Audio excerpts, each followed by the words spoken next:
What is it about skeletons that scares us? I mean, we all essentially are a skeleton.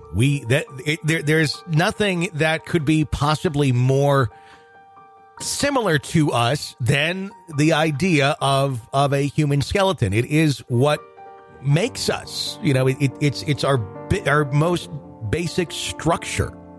But the idea of seeing it with the skin off, it's a image of horror, of terror, of being scared. Is it a reminder of our mortality? Is it something deeper?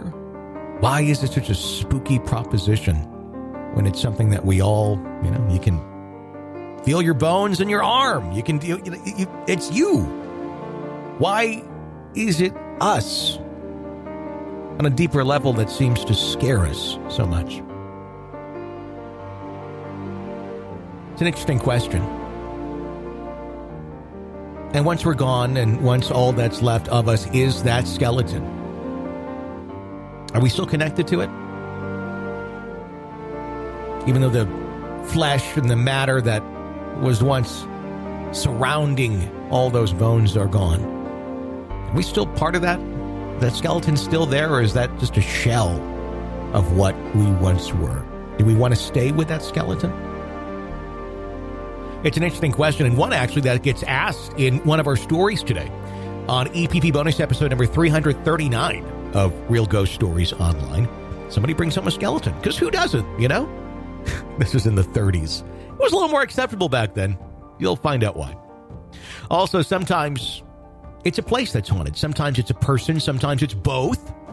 One woman tries to figure out what the answer to that riddle is with her boyfriend. And is the spirit of a man who took his own life haunting the halls of a home? Or is it the residual energy of just that replaying over and over, all by itself, tormenting those who live in that home today? 3 great stories for you today on EPP bonus episode number 339 of Real Ghost Stories Online. My name's Tony Bruschi. Stay with us.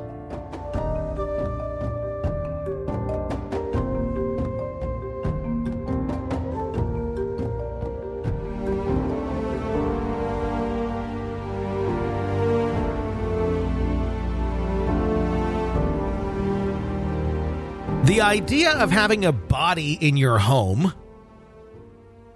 it's not really a common one. I mean, it's one thing if, you have a family member who passes away unexpectedly, then yes, the body's going to be there until it can be taken away and gone to a proper location, for what happens, getting ready for burial and all of that. But the idea of willingly bringing a body into a home, that's typically something we only see on crime shows. Watch a little investigation discovery. It happens all the time. But, healthy individuals, not always. However, here's the crux of it. Go back in time. Go back to the 1930s. How do you think one may get a body into their home and it not be a crime? Did you ever think of a medical professional or someone studying in that field and the skeletons that used to be in classrooms and all sorts of places of medical study? Those are real skeletons. Those were, yes, they were real. It was before the days of plastic and manufactured ones. It was more common that one could possibly have in their possession a full-blown skeleton, a body of a human being in their house. Yeah, could happen. It did happen. It is a surprising thing to many folks who, if they're going through a grandparents' or great-grandparents' things, suddenly it's like, why? This is a really authentic-looking skeleton up here in the attic. Oh, wait. There's a reason it's so authentic. Would you ever wonder if maybe a body like that holds something to it? If it's just being used just kind of so, leisurely, is there something attached to that? There's rumors of skeletons and skeletal remains used in rides and such all over the country at various amusement parks and legends associated, and it makes you wonder there too.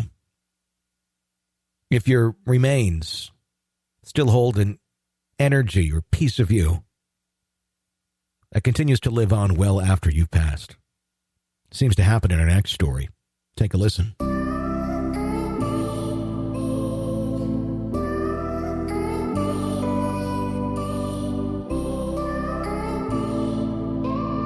This is my grandmother's ghost story. I heard her tell this story from time to time while I was growing up. It should be noted that Grandmom did not especially like to share this story, but with enough pleading and prodding from our grandchildren, she'd have a sigh of defeat and stop what she was doing to tell us her ghost story. My grandparents were both from Italy, but they met and married in Philadelphia near the beginning of the 20th century. When I say they met, what I mean is that they were paired together as a suitable couple by Grandmom's older brother. That's the way it was done back then. Grandpop tailored fine suits at Botany 500, and Grandmom was an accomplished seamstress. It was a good match. I do not remember my grandfather, as he died when I was quite young, but Grandmom lived well into her 90s and resided at my childhood home for the last 15 years or so of her life. When I reached my full adult height of 5'4", I towered over this quintessential little old lady. To me, she was always a little old lady who would fish a wrapped Starlight mint out from her pocket every now and then and give it to me with a knowing look. It was a secret just between us, and no one else in my big family would ever be the wiser.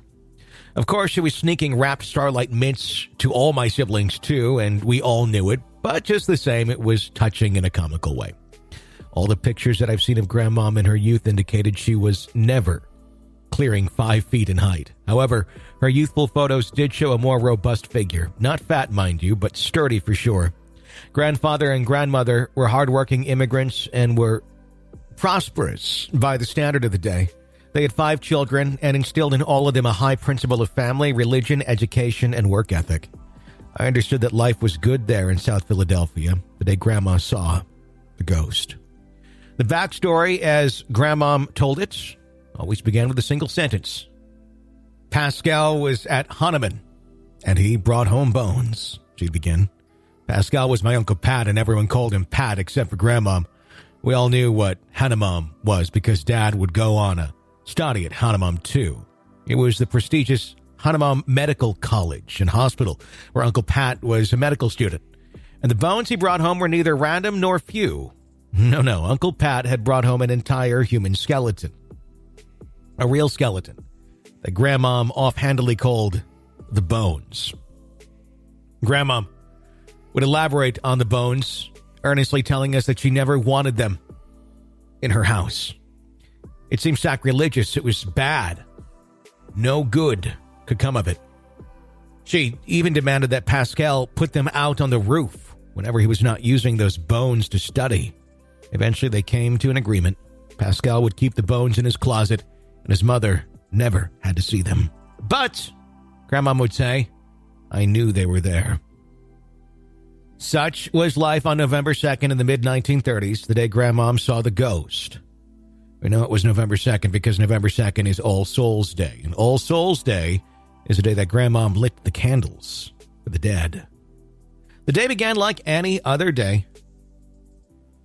Grandmom would tell us, Innocent went to work, Pascal went to Hahnemann, Joe went to Villanova and the girls. Grandmom would lift her shoulders and spread her arms in typical Italian conclusion. They went to school. Grandmom would go on to itemize all the things that she did that day. There were things that she did every day, but somehow her recounting of them for us put us there with her in our minds. We were there with her as she made the beds, tidied up the house. We were there while she had a short phone conversation with her recently married daughter, Mary, and as she went to the Italian market to get things for dinner. But it was November 2nd, and it was All Souls Day. On this day, Grandmom would tell us, matter-of-factly, I had to light the candles for the dead. She would go on to describe getting out the tray and the candles and setting them up on the dining room table. We listened and imagined how she lit each candle and said out loud for whom the candle was lit. I lit a candle for my mother. I lit a candle for my father. And she recited an endless list of dead relatives and friends until she came to an end and had one candle left. So I said, I am lighting this candle for the soul who is in my son's closet, she'd tell us. Then she described saying some prayers before leaving the dining room for the kitchen to start dinner preparations. We knew it was coming next. Grandma was going to tell us now how a very ordinary day turned into a day that she would never forget. I was cooking dinner when I heard someone upstairs, and she would tell us I was mad, she'd say. She was mad because obviously someone had come home and didn't have the decency to pop into the kitchen and let her know they were there before going upstairs. I say he because Grandma had immediately settled on it being one of her sons. She always got a little agitated when she told this part of the story. Apparently, it was not only customary to announce your homecoming, it was expected. The very idea that one of her sons had come home early and went straight upstairs without saying hello was a violation of the highest order. She went to the bottom of the steps and called out, "Joe? Pascal? Who's up there?" But there was no answer. There was just more moving around upstairs. This added insult to injury. Not only had one of her sons come home early and did not say hello, now that son was upstairs and not answering her. So I went back into the kitchen and got the wooden spoon. As comical as it sounds, I assure you that Grandmom in her time, if an Italian woman had a wooden spoon in her hand and she wasn't stirring spaghetti sauce with it, someone was in big trouble. Up the steps she went, wooden spoon in hand, to teach the culprit a lesson he wouldn't soon forget. I was going up the stairs when I heard a whoosh, she'd continue. At this point, Grandma would stand and try to replicate exactly what she had seen. She'd move quickly and wave her arms up and down purposefully, like a bird in flight. The whoosh went into Pascal's room. It was at that moment that Grandma knew that it wasn't either one of her sons she was after. It was the Bones. But she still had her wooden spoon, and now she was furious that the Bones were trying to scare her in her own home. I went to the door and tried to open it, but someone was holding the door shut from the inside, she'd say. In the retelling, she'd go to the door and mimic what happened. It was this way, she'd say, pretending to try to open a door that she couldn't open. By then, she'd tell us she had had enough. So I shouted, "Don't you come and scare me. I lit a candle for you, so you leave me alone. This is my house, and I'm coming in there, so go away." Suddenly, she was able to open the door, and as the bedroom door swung open, she saw the whoosh one more time moving into the closet. That's where we're going to pause the preview portion of EPP bonus episode number 339 of Real Ghost Stories Online.